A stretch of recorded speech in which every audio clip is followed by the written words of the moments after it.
Banyarwandakazi, banyarwanda mukunda Gilbert TV, uyu ni wa mubyeyi wakubiswe cyane akarengane twatambutse kuri Gilbert TV, arimo arasaba kuba yabona uko yajya kwivuza. Ubu n'ubundi biracyari kwa kundi, kwivuza biragoranye, ariko noneho ibyishimo ni byose nk'uko yari yasabye, avuga ati Imana imufashije Gilbert agakora ubuvugizi. Nongeye kugaruka nshima umuntu wese, nkashima umuyobozi wese wabonye video ya mbere, bikaba ngombwa ko umwana ahagera.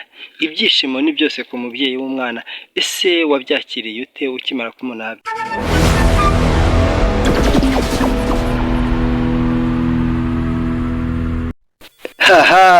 Banyarwandakazi, noneho mbazaniye inkuru nanjye numvishije nkumva noneho ubwoba buranyishe.